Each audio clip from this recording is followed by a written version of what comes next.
Lionel Messi was born on June 24, 1987. He grew up in the working-class city of Rosario, Argentina. From a very young age, he showed an incredible love for football. He played constantly on the dusty streets with his older brothers and cousins. The ball seemed to stick to his feet even then. His family was his first team. His father, Jorge, was a factory steelworker who also coached a local youth team. His mother, Celia, worked as a cleaner. They saw their son's special talent. They nurtured his passion and supported his dreams with everything they had, ensuring he always had a way to play the game he loved so deeply. His grandmother, Celia, was his biggest supporter. She was the one who first took him to a local football match and insisted the coach let him play, despite his small size. His talent was undeniable. He soon joined the youth team of Newell's Old Boys, a major club in Rosario. He was a sensation. He scored hundreds of goals, dazzling everyone who watched him play. But a serious challenge appeared when Messi was just a young boy. Doctors diagnosed him with a growth hormone deficiency. This condition meant he was much smaller than other children his age. The treatment was very expensive. His family and his local club could not afford the high cost of the monthly injections he needed. This medical challenge cast a dark shadow over his bright future. The dream of becoming a professional footballer seemed to be slipping away. His family explored every possible option. They knew his talent was world-class, but his physical development was a major obstacle.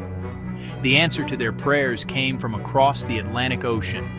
A relative in Catalonia had connections to FC Barcelona. After seeing a video of Messi's incredible skills, the club's sporting director, Carlos Rexach, was intrigued. He arranged a trial for the 13-year-old boy in Spain. It was a huge risk for the family to travel so far, leaving their home and lives behind. But it was also their only hope. Rexach was so astounded by Messi's performance during the trial that he famously offered him a contract on the spot, scribbled hastily on a paper napkin because he had no official paper nearby. Barcelona agreed to pay for his medical treatment, changing his life forever. The move to Barcelona was a monumental change for young Lionel and his family. Leaving Rosario meant leaving behind friends, school, the life they had always known. The early days in Spain were difficult. Messi was quiet and shy, struggling with homesickness, while his father looked for work. He trained at La Masia, Barcelona's famous youth academy.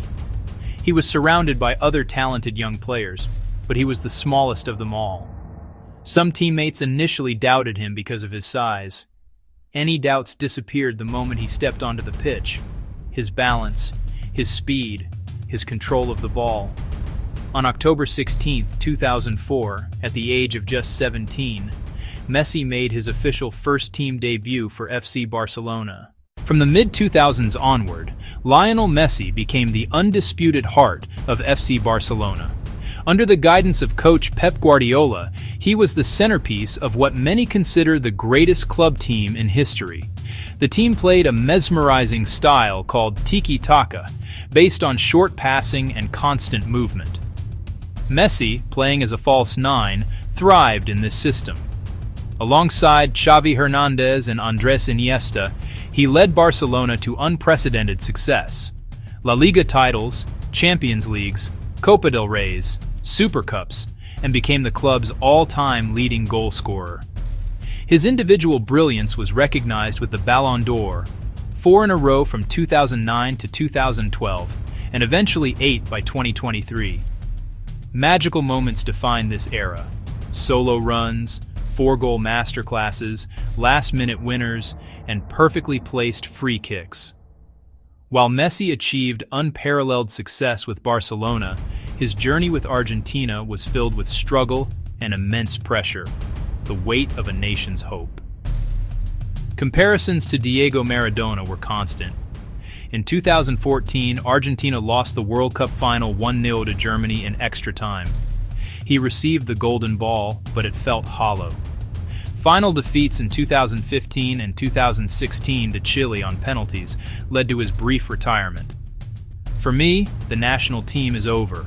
I've done all I can. The retirement was short-lived. Fans convinced him to return. He embraced leadership. In 2021, he led Argentina to Copa America glory over Brazil, a cathartic first major international trophy. 2022, World Cup in Qatar. At 35, he led on and off the pitch. He scored crucial goals. He provided key assists. He inspired his team. In the final against France, he scored twice. Argentina won on penalties. The image of him lifting the trophy became iconic. Lionel Messi's legacy is more than trophies and records. A small boy in Rosario who overcame physical adversity and became the greatest of his generation. His style is unique, breathtaking speed, impossible agility, the ball glued to his feet, vision for impossible passes, finishing that is powerful and precise. He redefined what's possible and inspired millions of young players worldwide. Quiet and humble off the pitch, married to Antonella Rocuzzo, devoted father to 3 sons. He lets his football do the talking. Through the Leo Messi Foundation, he supports education and healthcare. Over 800 career goals and dozens of major trophies, including a record 8 Ballon d'Or awards. The debate, Messi versus Ronaldo, Pelé, Maradona, will go on. Nearly 2 decades of sublime, consistent excellence. From the streets of Rosario to the grandest stadiums on earth. Size didn't matter. Skill and determination did.